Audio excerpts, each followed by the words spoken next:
In our last session, we were talking about forgiveness and the power of forgiveness and confession in prayer.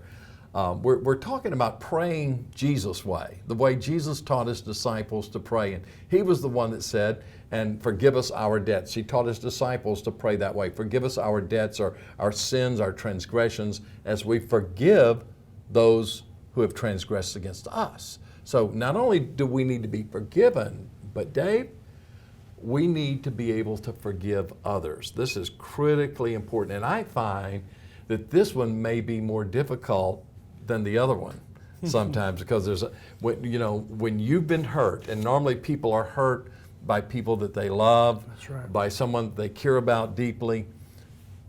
Where do we get the power? Jesus told us to forgive others. So where do we get that power? How do we forgive? How do you forgive someone that's hurt you, that's slapped you, that's cursed you, that's thrown you in prison? How do you forgive them? And it is going to be critical for us to understand that if we're to really be a people of prayer. Jesus seems to indicate pretty clearly that if we do not forgive others, our sins will not be forgiven. And that's serious. Suddenly we got to deal with our own sin because we've not been willing to deal with others. Once again, I would push this all back on Jesus. That the power to forgive comes from the one who, hanging on a Roman cross, looked at the people that put him there and said, Father, forgive them. Wow. That's astonishing. Wow.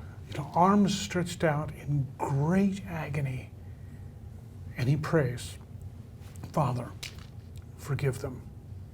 Now, because Jesus has come to dwell in you, in me, in everyone who is his, Right. Jesus still has the ability to do what he did 2,000 years ago. We would all confess that. We'd all agree, wouldn't we?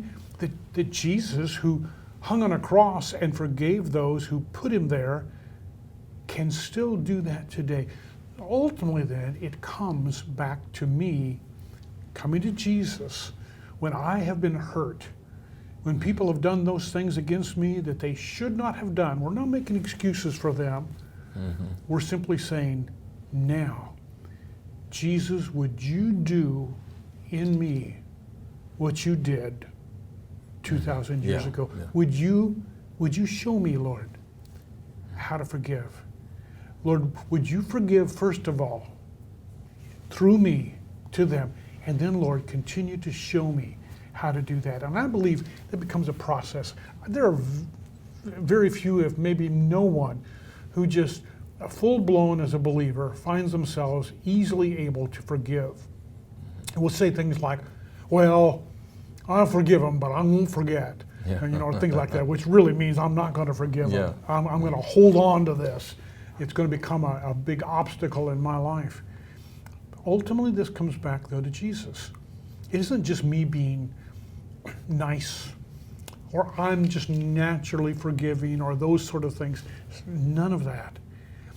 It is one of the clearest indicators that we have been moving towards Jesus in prayer, and that he now has the freedom in us to do which is natural for him, but not natural for us. Right. It's not natural for a human to forgive another human who's really hurt him, Yeah. but it's natural for Jesus to do that. Yeah. We're talking about this, and we've been it seems like there's a thread woven all the way through prayer, and that is the cross. Because it's, you That's just right. mentioned it right there, and we started off there at the cross. That's how we come into the presence of God. But it's from the cross that God's love flows, his grace flows. When we look to Jesus and we see him say, Father, forgive them, we know that one of them is me. Yeah. And another thing that's helped me a little bit, Dave, in this thing is that I realized that when Jesus prayed that prayer, he had done no wrong. That's right. I mean, he was perfect. He was absolute purity. He'd done no man wrong. And yet when they beat him, cursed him, spit upon him, ridiculed him, crucified him, he loved them. That's right. Now, here's the difference. I've done wrong. I've messed up.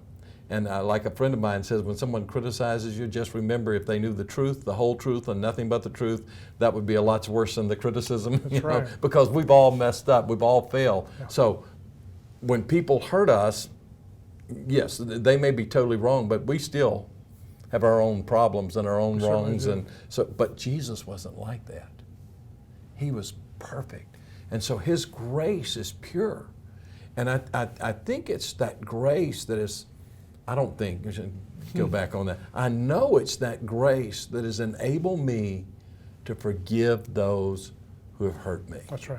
And so speak to the word grace and how that plays, because the forgiveness we were talking about in the last session is grace. That's right. And in this session, we're talking about grace again. It takes grace to forgive others, God's grace.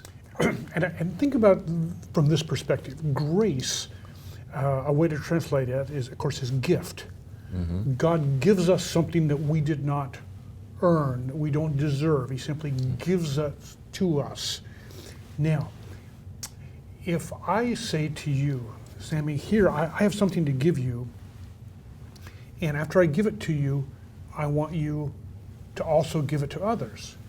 And you say, okay, I'll be glad to do that. But then I don't give you anything. You can't do anything with it because you've not been given that. But if I have given you this, you've got it in your hands, you can turn around and give that away. See, that's what grace is. That's good. Grace has been given us. It's a gift. That's really good. We didn't earn it. We couldn't work for it. We don't deserve it. It's God's, some use the term, an old theological term, God's unmerited favor. He just gives it to us because He wants to. Right. And we now have been charged by Jesus to say, I want you to turn around. I want you to give what I've given you to others. They didn't deserve it either. They're not going to come to you and say, oh, I'm so sorry. No, no, no. You simply give to them the way I gave to you. And so when we understand that, we understand that forgiveness then to others is simply, it's not so much an emotional response, it's not even me feeling anything, it's me out of obedience saying, okay, Lord, I get this. You've forgiven me when I didn't deserve it. I'll just do this because you've already given me that. I'll take that and pass it along. I want to share a story with you that last night I was with a friend of mine from Rwanda. He was there during the genocide, and I went in right after the genocide and preached a message of reconciliation to the nation. But when I was in Rwanda right after the genocide, I had lunch with the mayor of a town, and this man's best friend and neighbor, when the order was given for Tutsis to be killed, and he was a Tutsi, he had 7 children, and this friend came to him and said, there's no way you can hide all 7 children. Let me take half of them, let me take 4 of them, hide them, and you and your wife hide with the other 3. And he said, oh, thank you so much. They took them and then called for the militia to come and kill them. And when he told me that, my mouth dropped, and I said, what did you do? And he said, I forgave them. I said, whoa, wait a minute. I said, how could you do that? That's not natural. He said, no, it's not natural. It's supernatural. He said, only by the grace of God. But I drew from God's grace, and I was able to forgive those who've hurt me. And I think that sometimes the people who hurt us the most are the people we love the most. That's right. And that's why the hurt's so deep. But God's grace is sufficient. You can't do it yourself. You can't forgive that person. But I want to encourage you to do something. Go and find that place that we were talking about in a previous time, and just get alone with God and just go before Him and say, God, I need your grace.